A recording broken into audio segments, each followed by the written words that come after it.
Shalom warga kerajaan. Banyak orang cuma senang musim semi dan suka dengan summertime. Tapi istri saya itu menarik sekali. Dia suka kalau melihat pohon-pohon yang berwarna coklat, orange, merah pada musim gugur. Kita pernah pergi ke satu tempat yang sangat indah namanya Chusaiko di daerah utara sana dekat Tibet ya, di China. Tetapi sayang kita datang tidak pada musim gugur. Sehingga daun-daunnya cuma hijau. Dan refleksi di danau itu cuma kelihatan hijau. Dan mereka berkata, kamu datang pada musim yang keliru. If you come on autumn or fall, akan begitu indah karena berwarna-warni.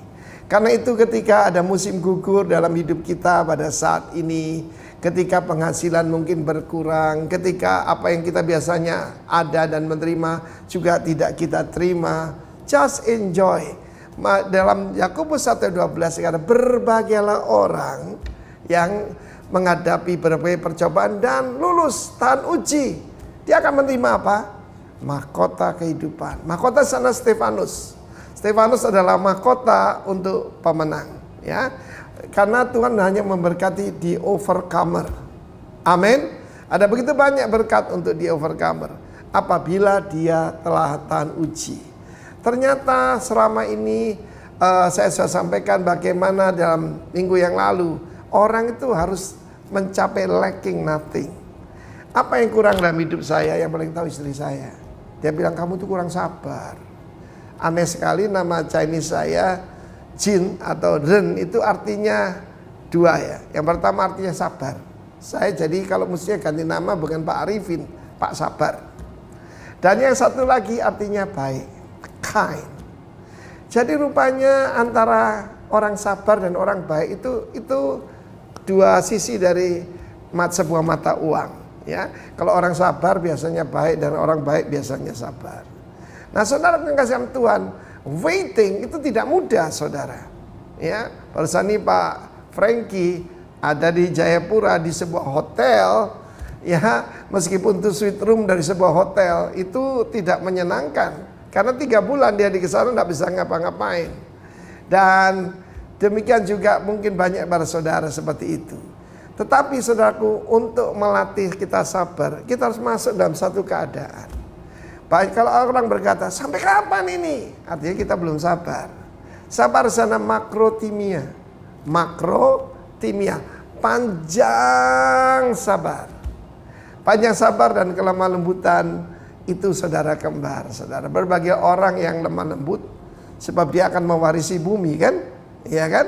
Dan firman Tuhan menjelaskan pada kita Yakobus 1:12 yang kita mau tunggu adalah bukan cuma sempurna, but the crown of life. Life di sana zoe, hidup yang kekal. Karena itu di dalam 2 Timotius pasal 2 digambarkan 3 golongan orang. Yang pertama prajurit yang baik dari Kristus Yesus. Yang kedua seorang atlet yang menjadi juara. Dan yang ketiga seorang petani yang tekun, yang sabar, yang menanti hasil yang baik.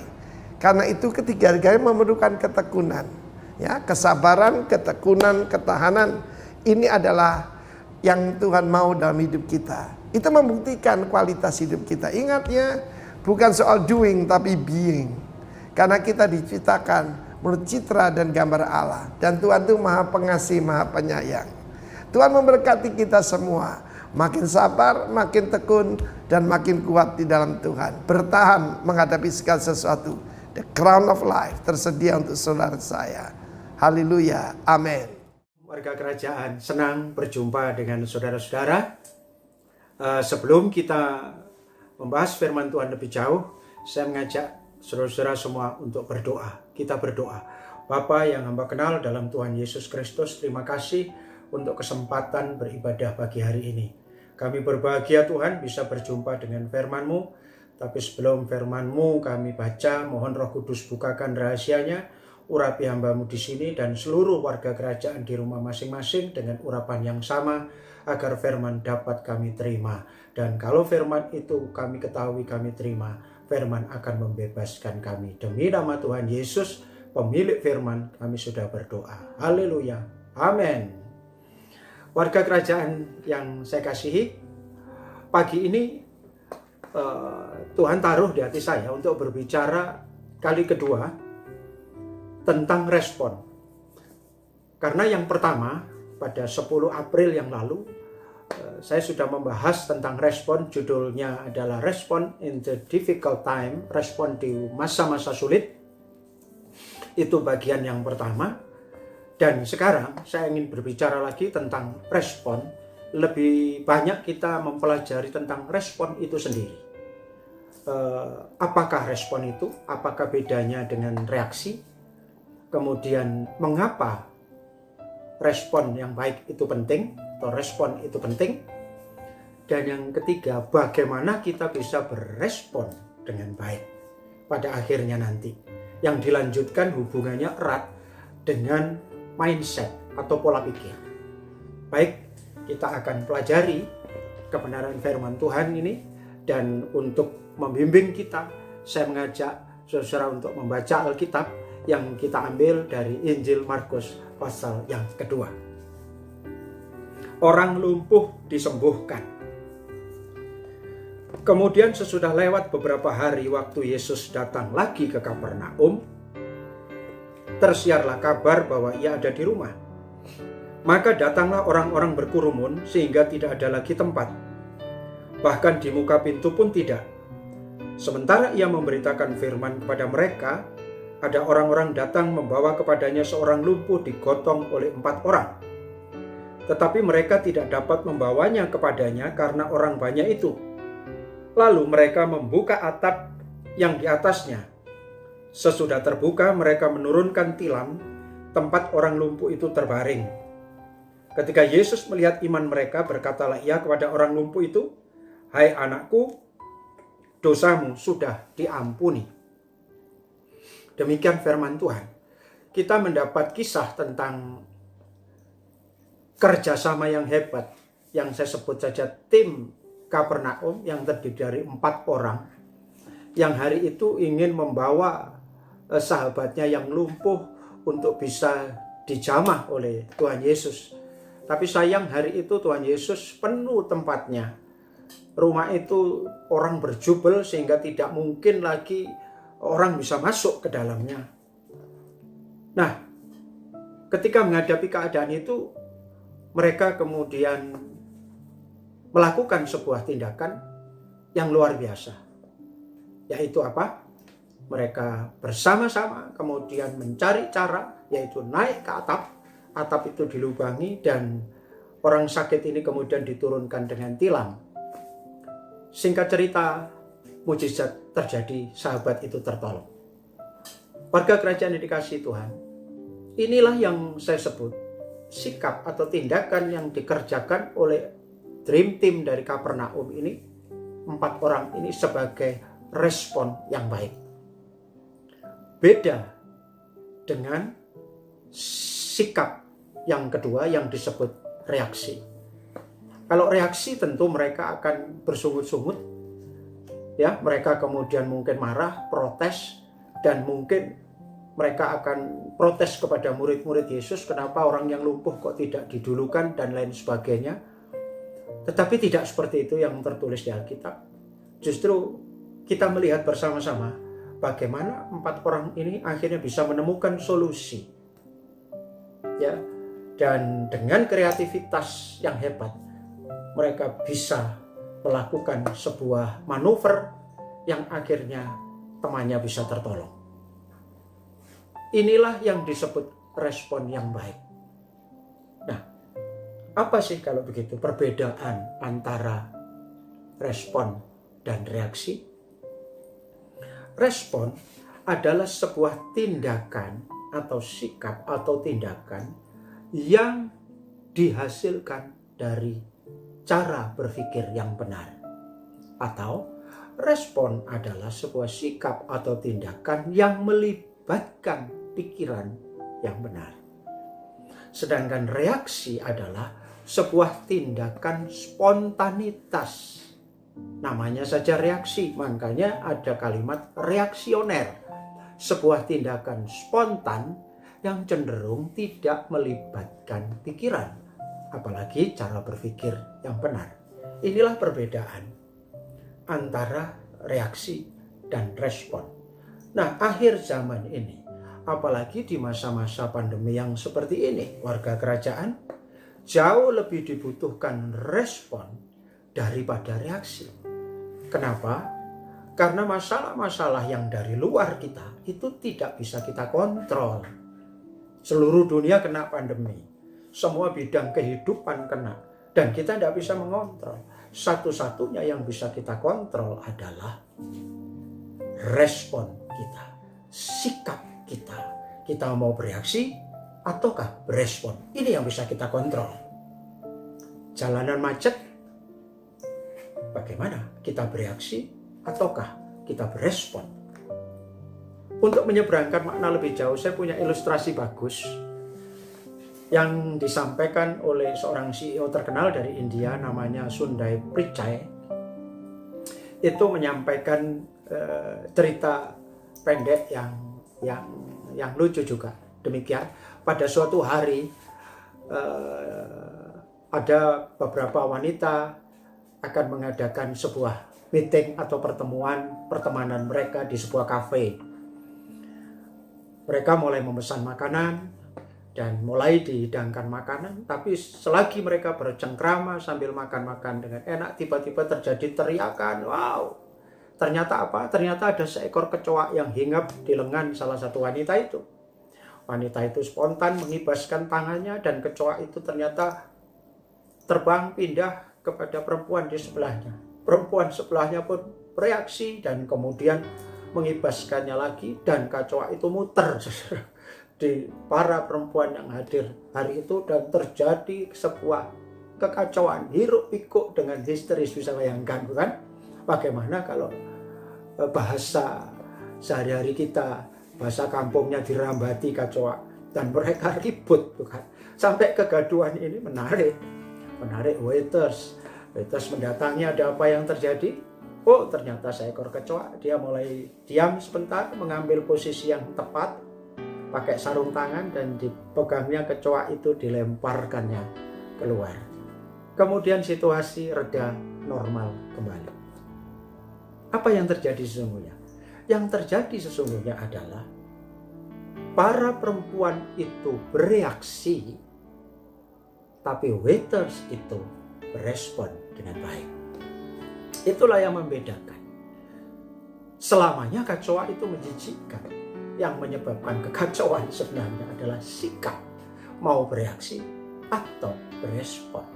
Jalanan macet yang saya sebut tadi, itu setiap hari seperti itu. Tapi sikap kita mau bereaktif dengan marah-marah, buka kaca jendela, memarahi orang, ataukah kita berespon? Atasan kita mungkin, kalau di kantor, mungkin kita anggap tidak baik begitu. Bagaimana kita, sikap kita mau reaktif atau berespon, atau bawahan kita mungkin, atau rekan kerja kita, atau bahkan rekan sepelayanan kita, atau jangan-jangan orang terdekat di rumah kita, suami atau istri kita. Bukan itu penyebabnya, mereka semua bukan penyebab. Penyebab sebuah kekacauan adalah sikap, reaktif atau responding. Itulah pentingnya mengapa kita bicara respon yang baik pagi ini. Karena semuanya bisa dikontrol, yang dikontrol dari dalam kita adalah sikap kita. Kita mau menghasilkan sebuah reaksi atau menghasilkan respon. Hari ini ekonomi di mana-mana juga kena masalah. Bahkan Indonesia kemarin disebutkan minus 5,sekian%. Sama dengan negara-negara lain, bahkan lebih parah. Sedang menunggu ini, bagaimana kita bersikap. Kita mau reaktif ataukah responding? Ayo kita belajar lebih jauh. Kalau begitu, karena respon itu begitu penting, respon yang baik, maka kita perlu mempelajarinya lebih jauh. Bagaimana caranya menghadapi situasi-situasi yang tidak terkontrol itu, kita bisa berespon dengan baik. Nah, warga kerajaan yang dikasih Tuhan, respon yang tadi di awal sudah saya sebutkan, itu erat kaitannya dengan pola pikir, dengan mindset dan cara berpikir. Maka untuk bisa berespon dengan baik, kita mesti berurusan dengan cara berpikir kita. Maka yang perlu kita ubah adalah cara berpikir supaya kita bisa berespon dengan baik. Alkitab menuntun kita sebenarnya di dalam Roma pasal yang ke-12 ayat yang kedua yang akan kita baca sebentar. Roma 12 ayat yang kedua.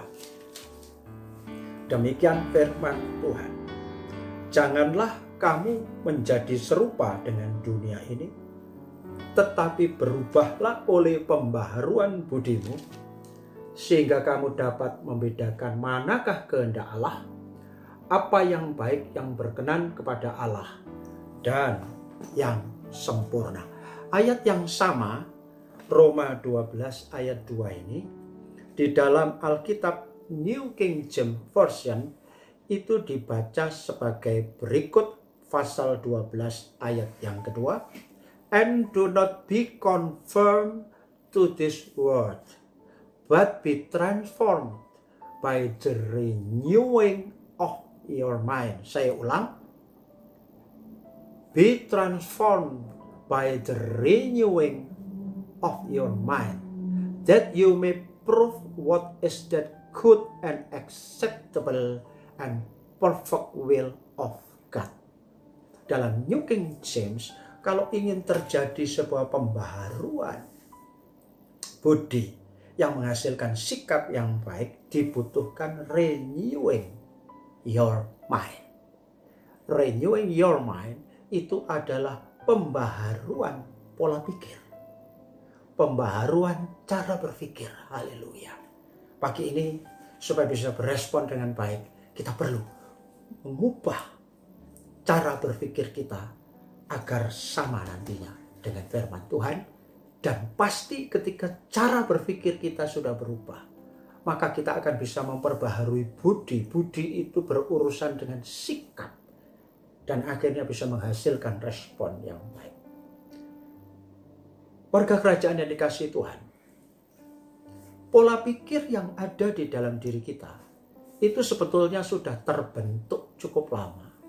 Dan itu ditentukan oleh tingkat pendidikan kita, ditentukan oleh pola asuh kita, ditentukan oleh lingkungan kita, kebiasaan-kebiasaan kita.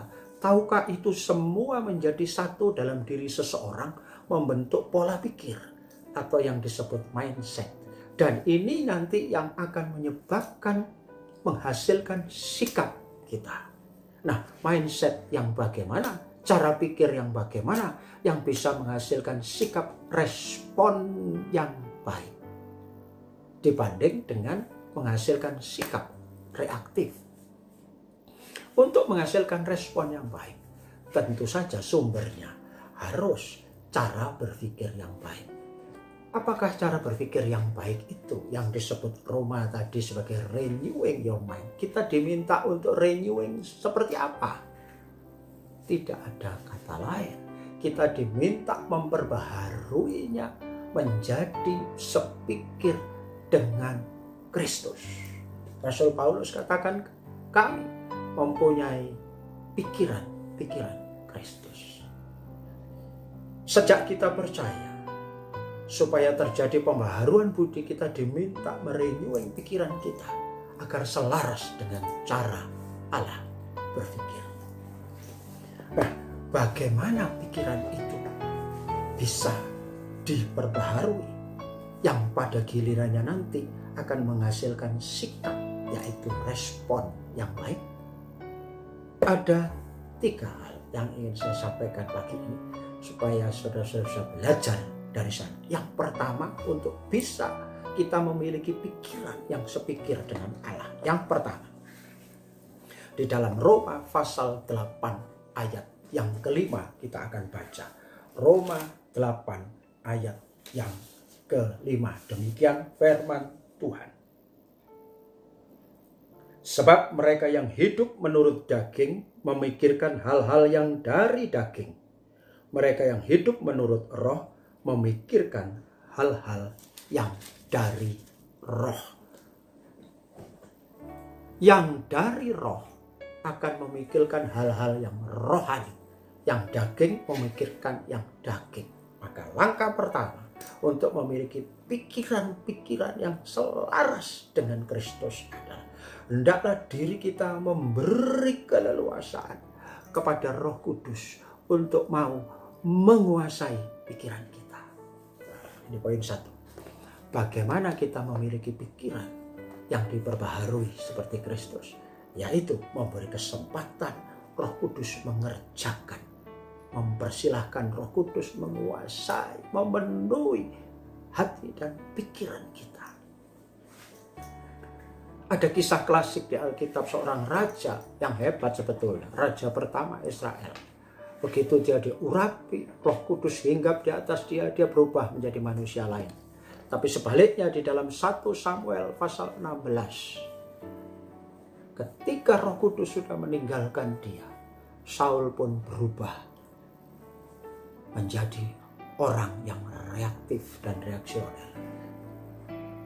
Kita tidak perlu baca ayat itu, tapi kisahnya. Karena Roh Kudus meninggalkan Saul, maka Roh Kudus sudah tidak lagi menguasai pikiran Saul. Dan Saul berubah menjadi Saul yang bengis. Menantunya sendiri dimusuhi, dikejar-kejar. Dia dihantui perasaan dan pikiran insecure terhadap Daud. Dan dia kemudian bersikap reaksioner, bukan respon. Toh dia anaknya, tidak. Saul begitu ditinggalkan oleh Roh Kudus, jauh dengan Roh Kudus, tiba-tiba dia tidak mampu lagi berpikir dengan benar. Saudara, ini menjadi satu hal yang penting buat kita. Ketika kita tidak mampu lagi berpikir dengan benar seperti Kristus, jangan-jangan kita kurang memberikan kesempatan Roh Kudus mengelola hati dan pikiran kita. Mari kita kembali kepada dasar ini. Saya tidak bosan-bosan dari mimbar ini mengajak kembali kepada hal-hal yang mendasar. Nanti ini pun kita akan ketemu hal-hal mendasar. Karena bukankah hal-hal yang dasar ini yang menentukan tingginya bangunan? Bukankah hal-hal mendasar ini yang menentukan kokohnya bangunan? Maka percayalah, ketika dasar itu kokoh, kita tidak akan tergoyahkan. Poin pertama, Roh Kudus harus kita beri keleluasaan menguasai hati dan pikiran kita. Bagaimana kita bisa punya cara berpikir dengan benar? Yang kedua adalah kita harus memiliki keintiman dengan Tuhan. Ada kalimat begini, nearness is likeness. Kedekatan itu menghasilkan keserupaan, tidak bisa dibantah. Mustahil kita bisa punya cara berpikir seperti Kristus kalau kita jauh dari Kristus. Mustahil kita bisa berpikir seperti Allah kalau kita tidak intim dengan Allah. Sejarah Alkitab membuktikan orang-orang yang dekat bersahabat dengan Allah, yang mampu memahami pikiran Allah dan akhirnya bersikap dan bertindak, berespon dengan benar sesuai pikiran Allah. Abraham terkenal ketika Sodom dan Gomora mau dihancurkan. Sebagai orang yang intim dengan Tuhan, dia ngerti pikiran Tuhan. Apa responnya? Dia berdoa buat keponakannya Lot. Syafaat yang terkenal itu hasil dari sebuah kedekatan yang menghasilkan cara berpikir seperti Allah, dan Allah menyukai hal itu. Terbukti Allah menanggapi syafaat Abraham. Mari, di tengah-tengah situasi yang begini, kalau kita ingin punya pikiran Kristus, kita harus mau investasi waktu makin banyak dekat dengan Kristus. Saya saja dengan orang-orang terdekat saya, suami atau saya dengan istri saya dan anak-anak saya, orang-orang terdekat, tentu mereka paling tidak mengerti cara berpikir saya. Karena kedekatan itu menyebabkan kita mampu mengerti apa pikiran-pikirannya. Ketiga, saudaraku, bagaimana kita bisa memiliki cara berpikir yang benar untuk menghasilkan sikap dan respon yang baik? Tidak ada cara lain yang ketiga ini. Saya tawarkan lagi, dan Allah mengendaki ini. Kita mesti intim dengan firman Tuhan. Kita harus mencintai firman Tuhan. Masukkan firman Tuhan. Kita baca setiap hari. Kita renungkan. Dan renungkan firman Allah ini akan menyebabkan kita mampu punya pikiran Allah. Karena firman Allah itulah pikiran Allah sebenarnya.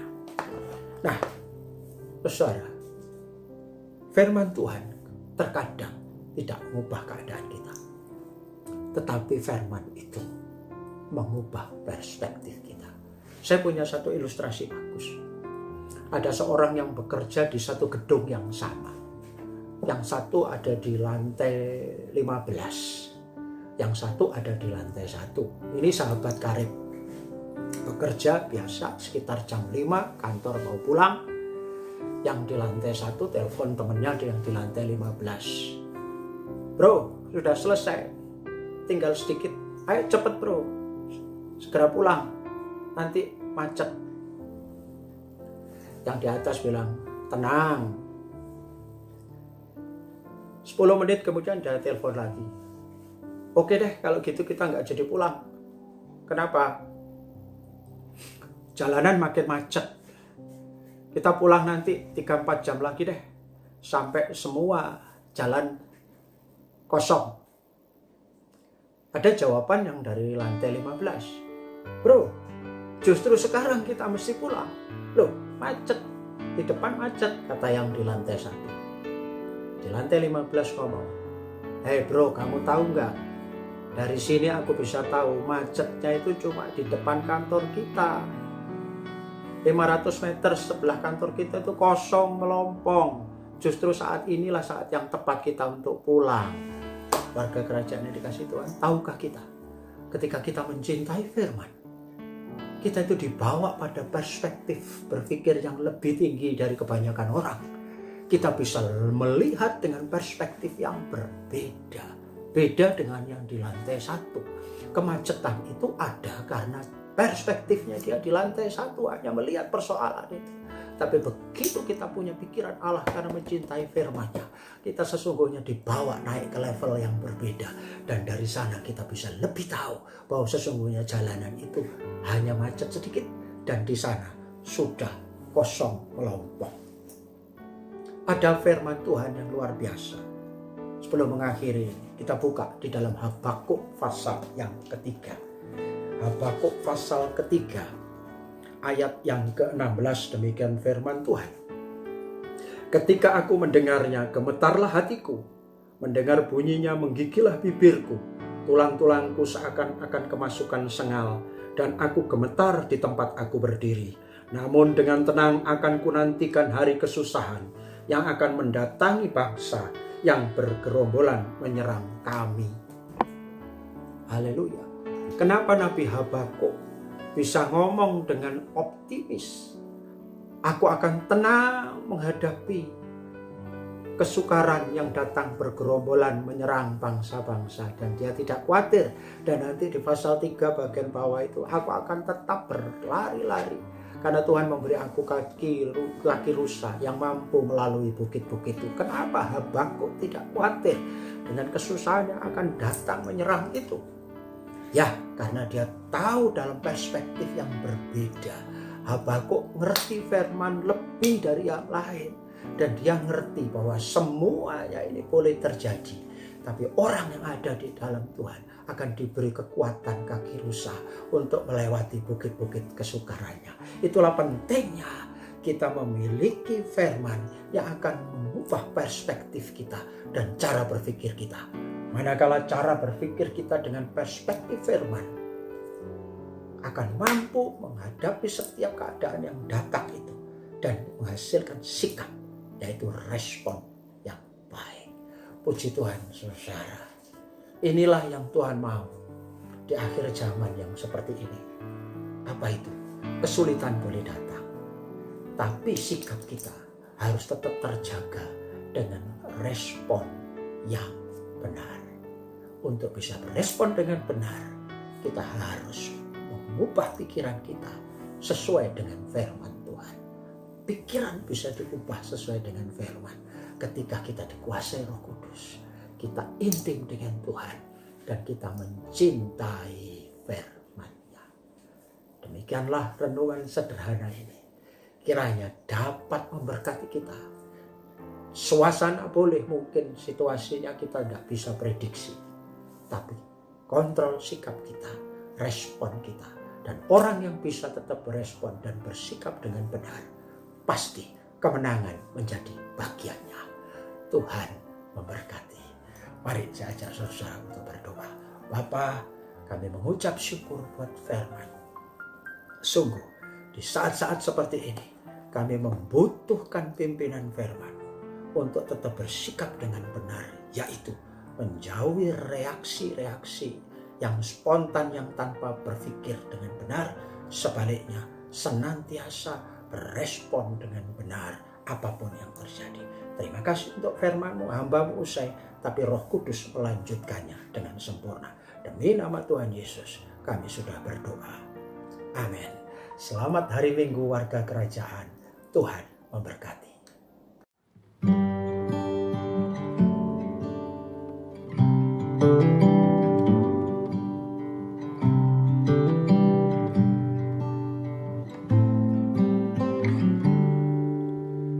Apapun yang terjadi di dalam hidupku ini, tak pernah ku ragukan kasih-Mu Tuhan.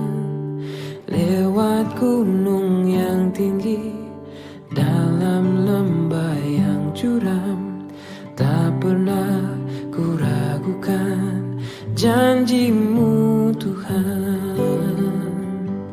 Kau berfirman dan sembuhkanku, Kau bersabda dan selamatkanku.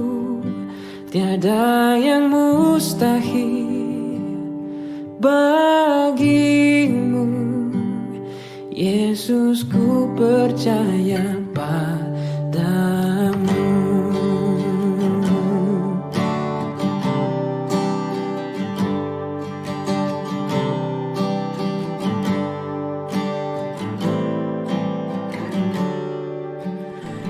Apapun yang terjadi di dalam hidupku ini, tak pernah ku ragukan kasih-Mu Tuhan.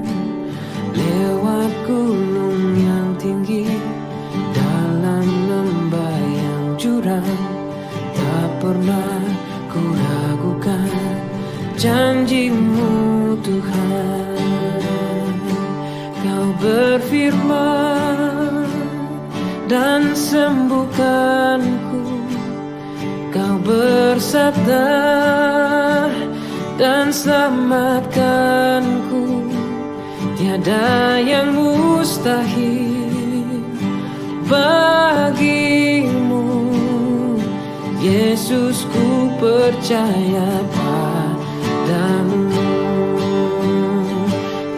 Berfirman dan sembuhkanku, Kau bersabda dan selamatkanku. Tiada yang mustahil bagimu, Yesus, ku percaya padamu. Yesus, ku percaya padamu. Yesus, ku percaya